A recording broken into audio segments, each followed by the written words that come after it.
जब सृष्टि का कोई अस्तित्व नहीं था, न आकाश था, न पृथ्वी, न जल, न अग्नितप, केवल अनंत निराकार परम ब्रह्म का अस्तित्व था। उसी परम ब्रह्म से भगवान विष्णु का प्राकट्य हुआ। भगवान विष्णु क्षीर सागर में शेषनाग पर योग निद्रा में लीन थे। ये वह अवस्था थी जहां समय भी स्थिर था और सृष्टि का कोई आरंभ नहीं हुआ था। एक समय भगवान विष्णु के मन में सृष्टि की रचना का संकल्प उत्पन्न हुआ। उन्होंने अपने नाभि से एक दिव्य कमल उत्पन्न किया, जिस पर चतुर्मुख ब्रह्मा प्रकट हुए। ब्रह्मा जी को सृष्टि की रचना का कार्य सौंपा गया। ब्रह्मा जी ने जब सृष्टि का निर्माण प्रारंभ किया, तब उन्होंने पृथ्वी, आकाश, जल, वायु, अग्नि, पर्वत, नदियां, वनस्पतियां और जीव जंतु उत्पन्न किए। लेकिन सृष्टि में कुछ कमी थी। चारों ओर जीवन तो था, परंतु कोई गति नहीं थी। जीवों में न तो बुद्धि थी, न ज्ञान, न भाषा, न संगीत, न समझ। सभी प्राणी केवल चलने फिरने वाले पुतलों के समान थे।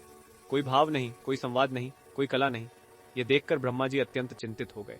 उन्होंने अनुभव किया कि सृष्टि तब तक पूर्ण नहीं हो सकती जब तक उसमें ज्ञान, विवेक, वाणी और चेतना का संचार न हो। ब्रह्मा जी की तपस्या। तब ब्रह्मा जी ने गहन तपस्या आरंभ की। वे हजारों वर्षों तक ध्यान में लीन रहे और परम शक्ति की आराधना करने लगे। उनकी तपस्या से तीनों लोग कांपने लगे। देवता, ऋषि और गंधर्व सभी आश्चर्यचकित हो उठे। अंततः ब्रह्मा जी की तपस्या से प्रसन्न होकर उनके मुख से एक दिव्य प्रकाश प्रकट हुआ। उस प्रकाश से एक दिव्य स्त्री स्वरूप प्रकट हुआ। वह श्वेत वस्त्रों में अलंकृत थी। उनके हाथों में वीणा, पुस्तक, अक्षमाला और कमंडल था। उनके मुख पर अद्भुत तेज था और उनके चरणों में पवित्र श्वेत कमल सुशोभित था। उनके साथ हंस विराजमान था, जो विवेक और सत्य का प्रतीक है। यह थी मां सरस्वती। ब्रह्मा जी ने उन्हें देखकर कहा, हे देवी, आप कौन है? देवी ने उत्तर दिया, मैं ज्ञान, वाणी, बुद्धि, संगीत और विद्या की अधिष्ठात्री शक्ति हूँ। मैं ही सरस्वती हूँ। वाणी का प्रथम नाद मां सरस्वती ने अपनी वीणा के तारों को स्पर्श किया। जैसे ही पहला स्वर निकला, पूरे ब्रह्मांड में नाद गूंज उठा। यह ओंकार का स्वर था। उसी क्षण नदियों में प्रवाह आ गया, पवन चलने लगी, जीवों को बोलने की शक्ति मिली, पक्षियों ने कलरव किया, ऋषियों को वेदों का ज्ञान हुआ। सृष्टि में पहली बार संवाद, संगीत और चेतना का जन्म हुआ।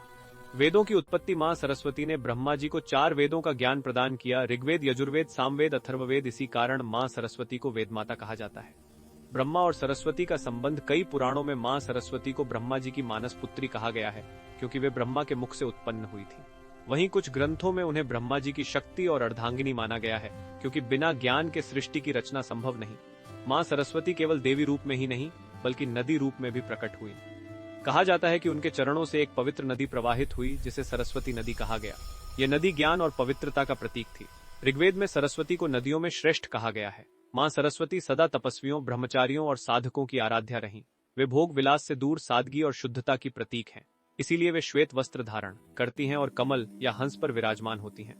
विद्या का वरदान। देवताओं, ऋषियों और मानवों ने मां सरस्वती से विद्या का वरदान मांगा। मां ने कहा, जो विनम्र होगा, जो अहंकार त्यागेगा, जो निरंतर अभ्यास करेगा, उसी को मैं विद्या प्रदान करूंगी। वसंत पंचमी और सरस्वती पूजा। मां सरस्वती का प्राकट्य वसंत पंचमी के दिन माना जाता है। इस दिन विद्या आरंभ, संगीत साधना और लेखन की शुरुआत शुभ मानी जाती है। मां सरस्वती की उत्पत्ति यह सिखाती है कि बिना ज्ञान के शक्ति अधूरी है, बिना वाणी के सृष्टि मौन है, बिना विद्या के जीवन अंधकार है। मां सरस्वती केवल एक देवी नहीं, बल्कि ज्ञान का शाश्वत स्रोत है। वे उस दिव्य चेतना का स्वरूप हैं जो अज्ञान के अंधकार को मिटाकर सत्य, विवेक और प्रकाश का मार्ग दिखाती है। जहाँ ज्ञान है वहाँ सरस्वती है, जहाँ सत्य है वहाँ सरस्वती है, जहाँ सृजन है वहाँ सरस्वती है। या कुंदेंदु तुषारहार धवला, या शुभ्र वस्त्रावृता, या वीणा वरदंड मंडित करा, या श्वेत पद्मासना।